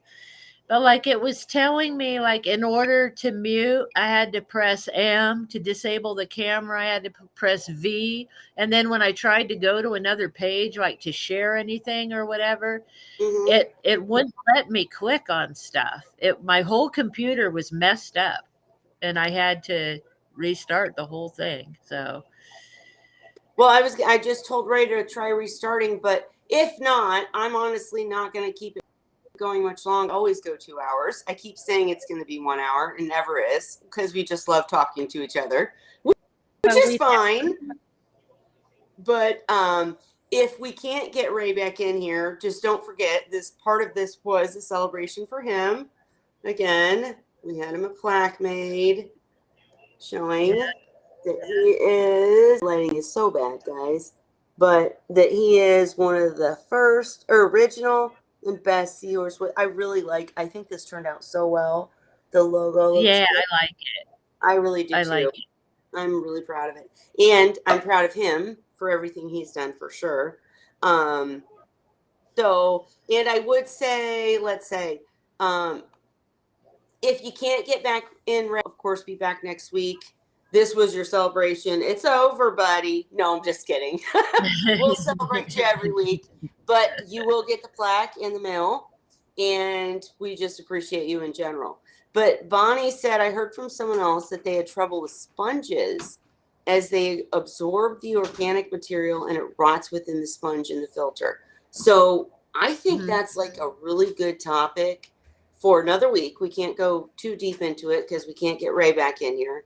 And I want to research a few things on that, because I would actually honestly say that originally I would have agreed with that. But I think that it depends on how you're caring and cleaning the sponge, caring for and cleaning the sponge. Because I currently use a Robert King char chamber, which has a sponge filter. I currently got, because I wanted more flow on the bottom, because I was getting too much buildup on the bottom. I have a sandless tank, a bare bottom tank. And so I bought a little, I'll show you guys next week, but I bought a little just sponge filter with a shooter. I don't know what to call it. And what's the word? Director. I like when you have a sponge filter, it's usually just a tube and it Yeah. puts bubbles up. But mine, the one I bought, is more like a power head because it's a sponge filter, Yeah. but then it has the piece that directs the flow, right? So it turns into like a power head that I'm using to clear the bottom of the tank after every feeding. And I've really liked it, but I think next week, I think this is a good question, and we need to talk about how to use and clean and clear sponge filters so they don't become organic buildups, because they can. If you stick a sponge filter in a tank and just let it sit there, I don't think that's a good thing. Mm-hmm. Do you clear your Robert King chamber sponge filters? How often, Holly? I do it when I replace the char every 6 months. Really? And and Okay. I don't clean them. What I do is I hold them in a bucket of the dirty water when I'm cleaning the tank, and I squeeze them out. And sometimes It, I discovered that recently, actually within the last couple weeks, I did a big cleaning on the whole tank because there was yep. algae and stuff I wanted to get rid of. And they were growing so much algae. And I'm like, well, I don't want to ruin the biofilter stuff, but I want to clean them.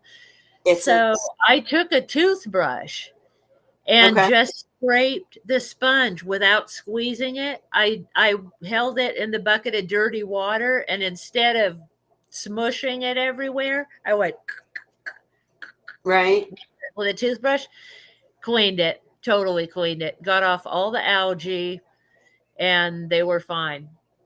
And so I put them back in and they look good again. And I removed the lighting that was causing all the algae growth. So this week wasn't as bad.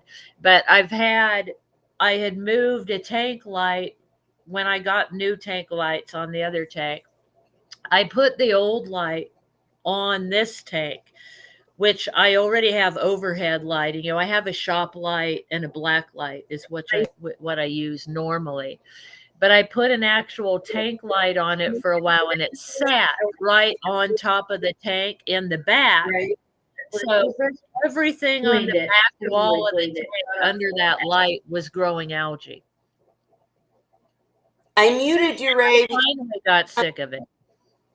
I muted you, Ray, because I heard something in the background. Feel free to unmute yourself if you turn it off. And glad you're back. But I would say I seriously think this should be a complete topic. I'm glad you brought it up, Bonnie. We need to talk sponge filters because, Holly, when you talked about just doing the scraping, I totally get what you were saying because there is this, plus minus. Do you want to clear the biofilter that's happening in the sponge, or is that leading to higher organics? I don't have an answer. So we got to do some research, bring some people in and talk about this further because I really am not sure. I do the same thing you do, Holly, and we'll talk about this further next week. But the swishing and the usually ringing of the sponge every time I do a water change, that's what I usually do. But again, I'm not using the sponge filter as a biofilter. It's just like a backup, right? So even if I'm ruining some of it, it's not killing my tank because I've got K1 working, I've got rock working, lost some recently, you guys know that. But I've got other methods of filtration. I think in a Seahorse tank, that's the key, is having multiple methods. That way, if one fails, you're not in trouble. But let me see if Ray's back to say anything. You're back, Ray. Hello. Hello, Ray. Okay, I just had to unmute this. Oh, what a hassle that is. I was using different browsers, and then when I finally got Edge to work again and started going on this, I forgot that I left the Chrome going. Oh, no. All good. I had no idea I just what went wrong. I wonder if that's what happened to me. I wonder if it was Edge because that's what I use. But yeah, No. I couldn't do anything. It was weird. I couldn't click on stuff. The really important thing I want to say is I wouldn't keep dipping into your cake if you could actually eat it. I'm like eating your cake live. Sorry. But anyways, I'm glad you're back. Ray, if you want to say anything, I am going to end it soon just because work. But I don't want to, I'd hate to. I'd love to go with you guys all night, but I just can't. But Ray, we're going to talk about this in future episodes. But Bonnie asked a really good question about sponge filters. So what's your feeling on if you're using any kind of sponge filtration in a tank? Is it more important to clean it every time you do a water change and get out all the organics and whatever, or the stuff that leads to organics? Sorry, it's not organics.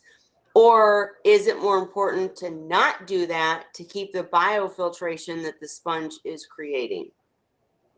Well, it depends on if you need that as a biological filter or not. If you're not using it as the biological filter, then clean it twice a week minimum. Agree. And I personally don't like the sponge because cleaning it even twice a week, you cannot get all the crap out. And so you're always going to have some sitting in there, decaying and contributing to that DO. Right. And I talked about it while you were gone. I'm going to see if I can get Aquarium Talk TV, CAR, in here to talk with you more about the DO issue, because he was just asking, like why do we think it's so important? And I think I did a pretty good job of explaining that it's just because seahorses, the bio stuff, it just really matters. And testing could either eliminate the problem or help us be prepared to know that a problem's coming? I mean, is that a Testing good? can eliminate. It can only give us an indication of when we're liable to have a situation happening. Well, that's what I mean. If you had that test kit and you knew, then you could do something about it to eliminate the problem, is what I meant. Yeah, Yeah. you know. And we don't know if that's the actual cause. That's just what we've come down to through experience, right? I mean, We also don't know if I'm going if to we keep it. do get control of DO and have a way to test for it, we don't know if that is all that is going to be that is responsible for our problems. Mhm. All we know is that it is synonymous with it at the moment, and there are people that think it's not the DO. So in my opinion, if it's not DO, it has to be something else that is getting bad at the same time as DO. But that doesn't mean that we're going to be 100% able to control the diseases, even if we do have a kit to be able to test for DO or something similar that can be related to increased DO, because it's possible that there are things that happen in our tanks, given diseases, maybe that don't have anything to do with the dissolved organics. But it's until we can get a control by testing for DO and keeping our tanks maintained that way, we're only going to learn by the fact that, well, we still have some problems, even though we're controlling DO. Right. That Yeah. makes sense? No, that's it.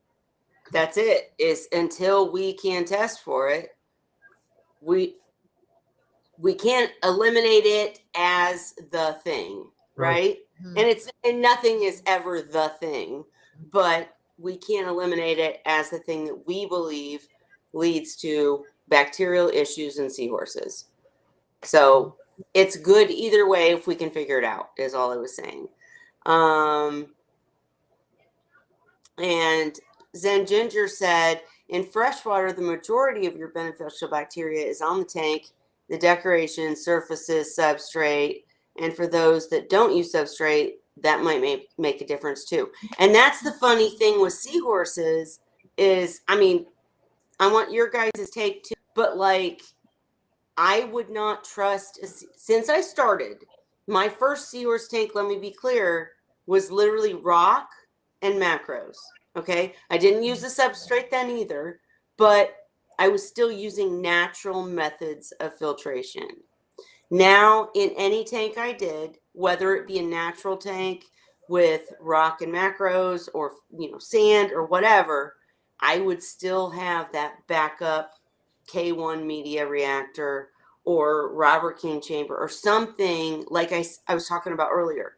With seahorses, I just feel like it's better to have multiple methods, because then if one fails, you're still good. And the more the better, if that makes sense.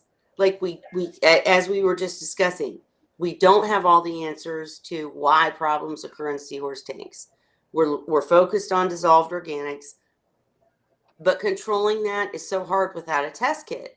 So in the meantime, the more filtration you have, the less likely you are to have problems, if that makes sense. Are you So talking about biological filtration or mechanical I guess filtration? I'm just talking about all. But yeah, with K1, I'm talking about biological mainly.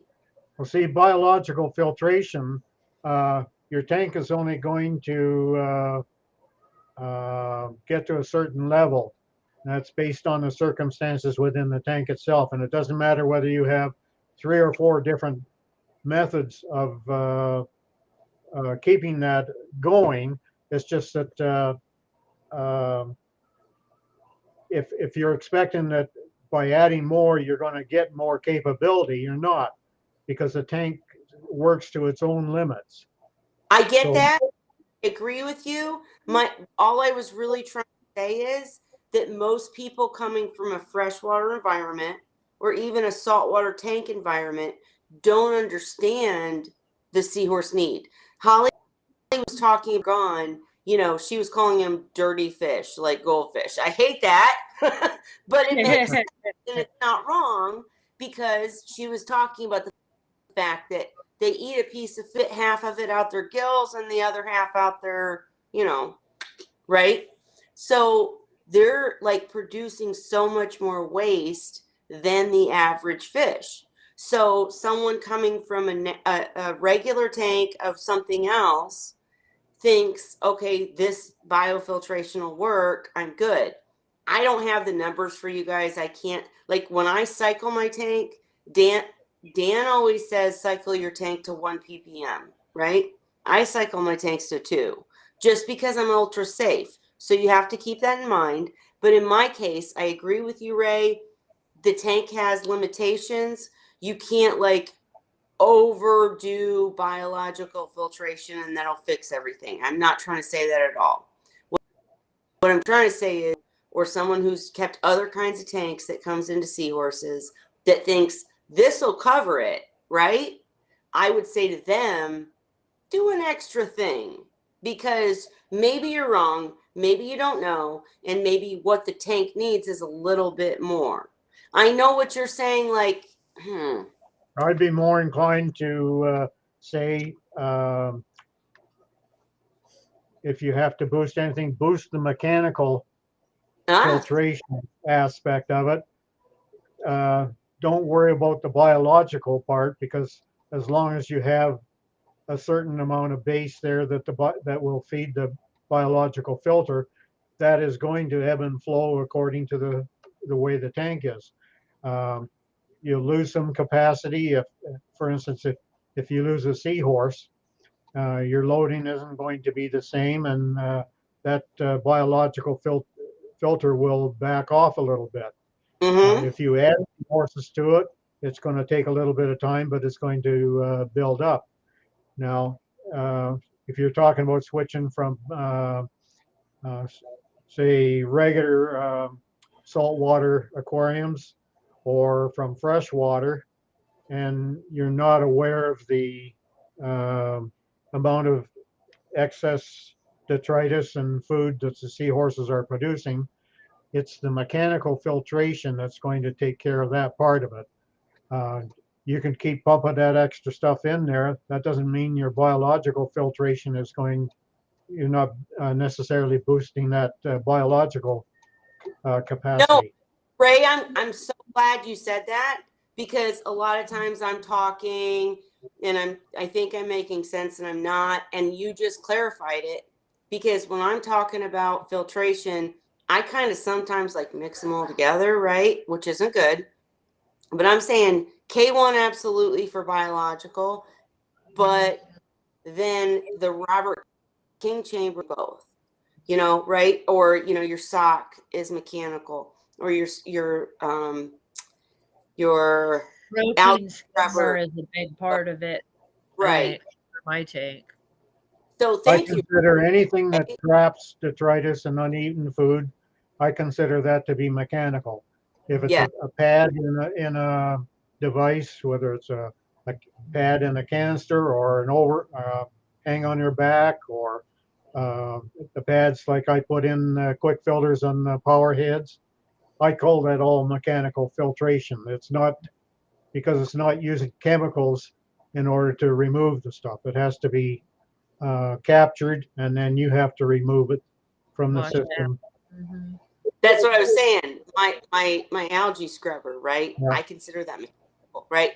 And right, Ray, that's the thing. Like with the Robert King the char chamber, I don't use it for biofiltration because I'm cleaning it single time I do a water change. I'm cleaning the sponge. The sponge isn't the point, it's what it's going through. That I guess that's chemical, maybe whatever. But I'm just saying having these multiple means, I guess, is the point. And last thing, Zen Ginger said that's the idea behind ghost feeding. You feed the amount you would feed for whatever fish you plan to add and let it decompose and do water changes as normal to establish an appropriate tank. Too slow. What? Too slow. Too slow? Yeah. Well, you're waiting for a process to happen.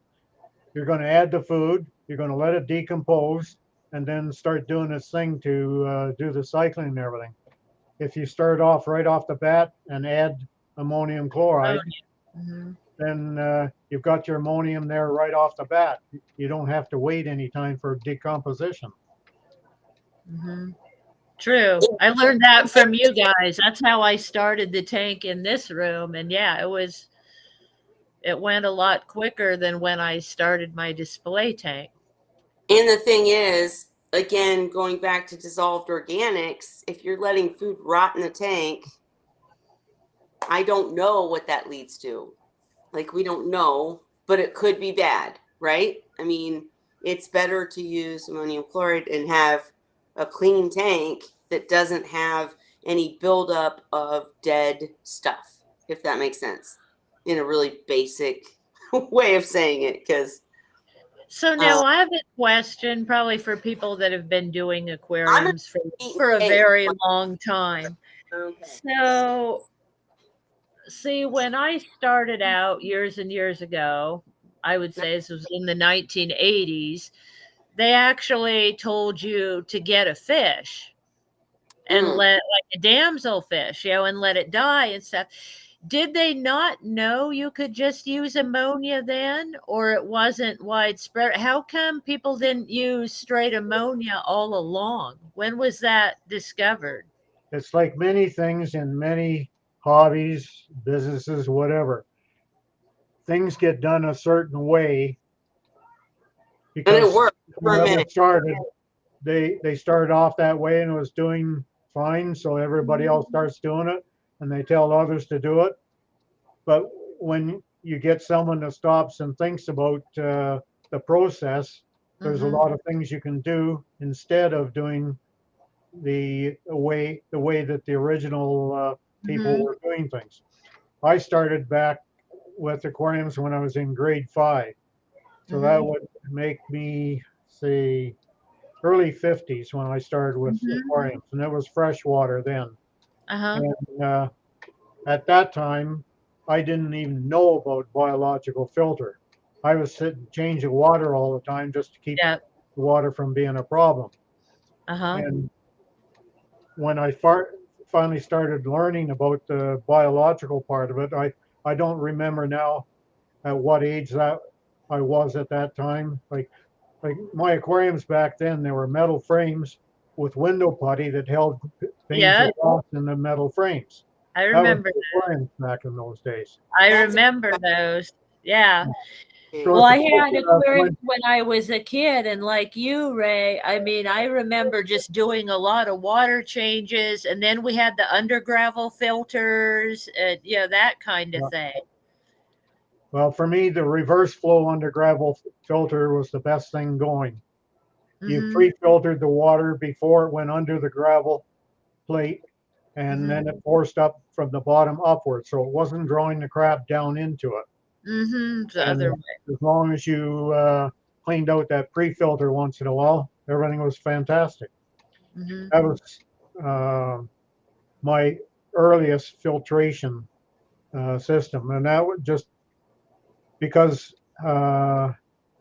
I don't know what age I was still in school, but it didn't make sense to me to have this filter where you're drawing the water down through the substrate and then under the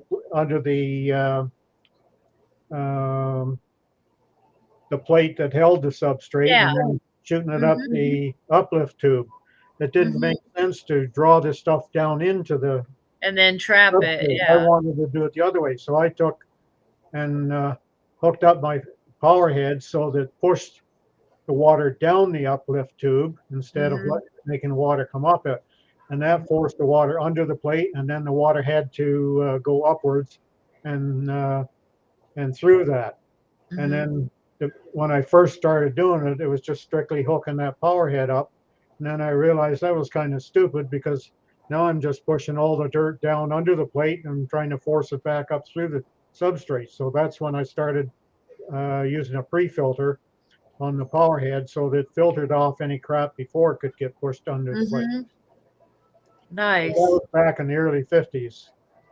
But that's the stuff that matters. You sharing that stuff that shows changed. Well, but the I'm thing is, wondering, when did they start using ammonia, straight ammonia to cycle with? Do you remember? oh, I'm trying to think when I started. I was still living with my parents back then, so it was sometime before I was 18. Really? I was So that using, would be way back in the 60s, probably 70s, yeah, maybe? see, Yeah, but wait, I mean, I'm sorry to interrupt, but Ray, I want to hear your story, but I feel like maybe that was a secret because I don't think that I became just feel it like we wasn't should a have been secret. using that all along. right. I don't know who put me onto it. It wasn't something I thought of, but Hmm. see, this was, I left in 63, so it had to be probably 61, 62 when I started using my mother's ammonia that she Hmm. had for laundry. And Yeah. back then, it didn't come with all scents and everything out. It was just pure Mhm. ammonia back in those Right. days. And so I started using that for when I set up new freshwater fish tanks. I was never into salt water back then. But And no, my point is, isn't it crazy that it didn't become a thing within the communities of fish Yeah. keeping until within the last, I would say, 15 years? And you're talking about you were doing it when you were like, I mean, that's Yeah. crazy to me. yeah, Isn't it? That bugs me. I mean, when you think about it, like all the fish books you've read or stores you've been into that tell you to do it that way, and I'm like, why? I've never in my adult life used putting a fish in to cycle a tank. Yeah. I Was it don't see why was it you would hard? if you knew about the ammonia thing. That's So, why, okay, it was it No, just but hard? I knew from somebody that taught me when Right, I right. was a kid. There was somebody that taught me about ammonia. yeah. And, so it Was didn't make sense to keep on um, putting crap in and letting it decay when you can Right? put the ammonia in. My mother had it sitting there for the wash all the time, so you take right. Yeah. it that. So my And mind question you, is, didn't so, have the test kits back then, so um, it was a little bit of hit and miss when I first started using ammonia as how much to put it in. 'Cause, Yeah. at first, I think I was dumping in too much, and then it sure, was taking forever to get to Yeah. clear. because you're overloading the Yeah, nitrite. Right. Yeah. but these are But things I don't remember a lot of no, it's that cool era because it's too to many years hear. ago. It's cool to hear, and we talk about how social media and all this stuff is kind of a bad thing because you can get so much bad information, but Yeah. the ammonia cycling would never have gotten out there without the forums and the thing, because you knew it back then and I had Well, on never heard of seahorse.org, we talked about it. it. Hmm. Huh? Hmm. No, 20 odd Seahorse. years ago on seahorse.org, we talked about it. I know, but I'm just trying to point out that you knew it back when you were literally before you left your parents' house. And we didn't find out that there was seahorse.org and places like that, because and then it still wasn't popular because people Yeah, still because I was still seeing it in books. I mean, when I set up my saltwater tanks, like back in 2007, I want to say, there was books, that I read of how to do things, because I was just getting online then. I think there wasn't much. I think Windows was just starting to get better because I hated using DOS years ago. I didn't do a whole lot on the computer back then. So a lot when I was starting out with aquariums was I learned from books, or people at the fish store because I didn't have friends in the hobby. But there's all these books written in that tell you to use a fish, or whatever. And I was thinking, well, if it's been known for however many years that you can use ammonia, why weren't people telling you to do it that way instead of like Zen Ginger says, sacrificing a fish? Because you didn't have to. You could use ammonia to start your tank, like Ray was saying. People knew it all that time. So how come it wasn't as prominent in the hobby? You know what Well, I look would how long it took just to for the seahorse hobby to progress. Like there were Mhm. things that some people knew when I first got into it, and basically people didn't trust that information when it was given out on the org. Yep. And it took a long time for people like me and Dan and others to start accepting that and realizing that, hey, we've been doing things all wrong. And even now, you still find information that says seahorses need low flow tanks. Yep. Yep. So it's not And I would say, out of the realm of possibility that the same thing was going on from back in that era when I learned about ammonia. Maybe so many people just didn't trust that information, and so it didn't get passed on around much. Mhm. yep, that's exactly it. I can see so many people that are stubborn Mhm. that, felt that their way was the way and just said, that's ridiculous. Throw ammonia in a tank. That's, Yeah. And then Ginger said, remember, YouTube's only been around since 05. So visual information and tricks and hacks making the rounds is more of a new thing.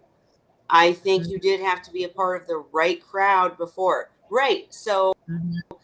and Ray are over here saying, oh, wow, skimmers work in a seahorse tank. This is the way to do it. They caught, Dan talks about this endlessly. When he said a skimmer is necessary for a seahorse tank, they fought him. When he said seahorses are not fry are not gasping air at the surface, and that's causing gas bubble, nobody believed him. Fight and fight and fight and prove it through years of experience to show people, no, really, what they're saying is not true. And unfortunately, like you said, Holly, there's still books out there. There's still sites out there. There's still people out there saying the bad information. That's why you guys all just need to come here. That's it. End of story. My basic rule of thumb is 99.99% of what you see on the internet is crap. Yep. But you come here and you get Ray, the one of the original and best seahorse whisperers, and then you get people like me and Holly that may differ in opinions sometimes because we do things different ways, but we're giving it to you straight, what's worked, what we've gathered from all the experts. Ray 10 is years from now, everybody's going to be looking back. Oh, why the hell were they doing things that way? Because this way is so much better. That's like plastering my face. This dumbass said to do it this way. But things will evolve and there will be better methods, and we know about them yet. For now, we're giving you the best we got. That's it. And we can help you keep seahorses. That's the bottom line, right? I mean, back then they were helping you keep seahorses. Nothing wrong along the way, but right now we're saying they were ridiculous because we can't, right? When I first started back in grade 5, it was the teacher that was my knowledge source. And then it branched out over the years. There was others in the class that kept on. Most of the people dropped out at the end of that school year, but there was a few others that kept on to it, like I did. And we met up with other people, either in the school or nearby schools. And I can't remember when we first had a club established. Somebody started a club, and I ended up joining it, and it had been going for a little bit of time. But I started learning a lot more at that point in time because there were so many more different opinions. It wasn't just my one teacher to tell me and suggest doing it this way or that way. Now I had people that were doing several different ways, and I had options then to start using and experimenting for myself. That's awesome. So Sorry. anyhow, I sitting gotta here. leave now anyway. I'm getting hungry. All right.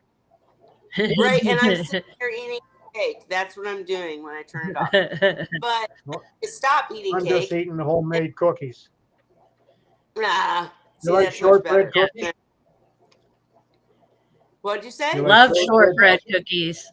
I Yeah. like shortbread Yeah. cookies too, but I've found since um, I've got a lemon cookie that I make, and Mhm. it's basically it's exactly like shortbread to make, except it has lemon in it and it has some canola oil in it, which keeps it soft.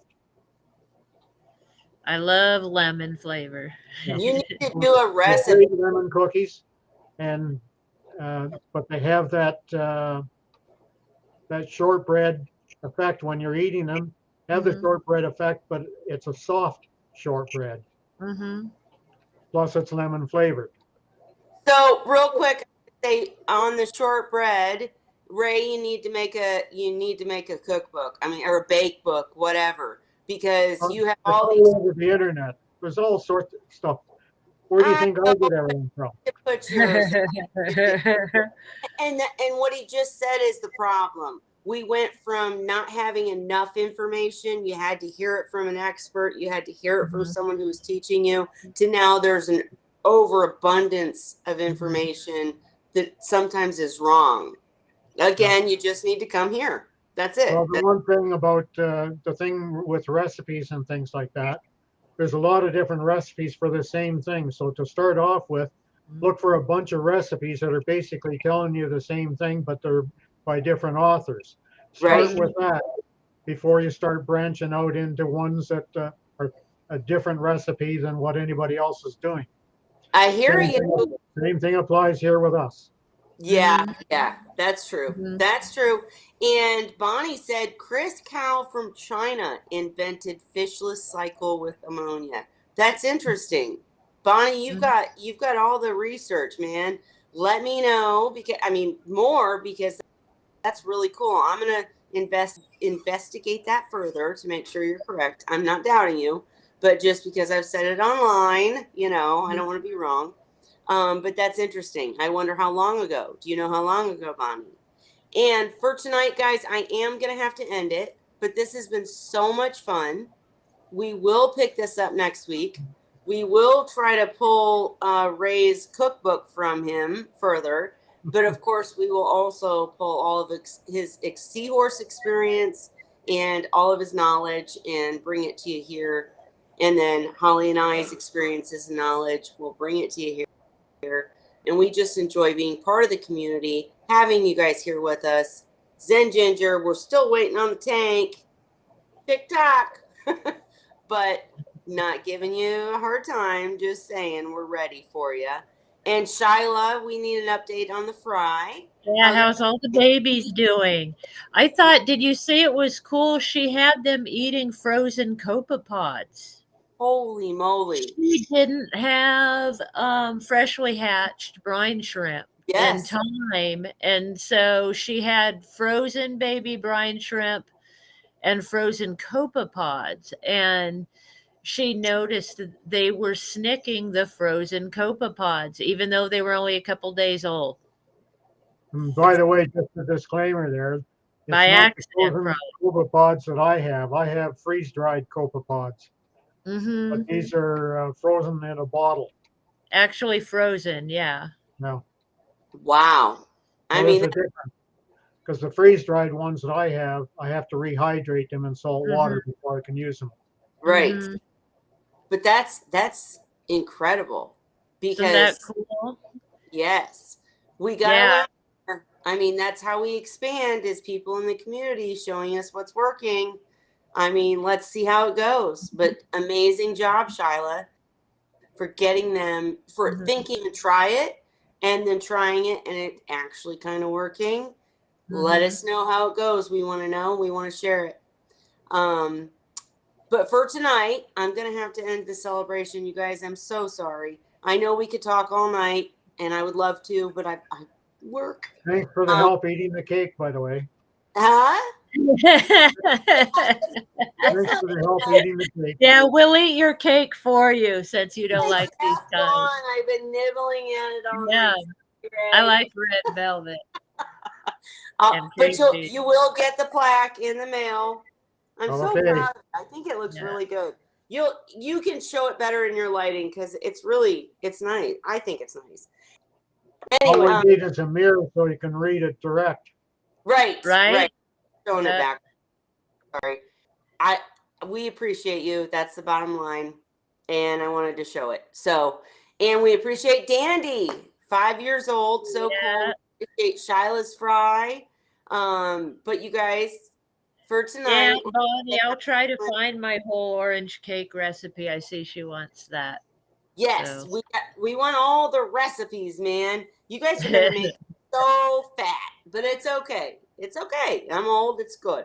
But anyways, for tonight, thank you so much for all the new people that joined. That was really cool to have so many new people here to experience this.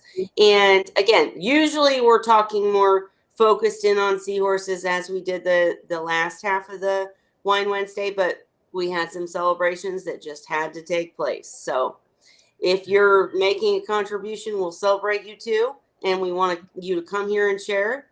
And we'll be back next week to discuss all this stuff further and in much more detail.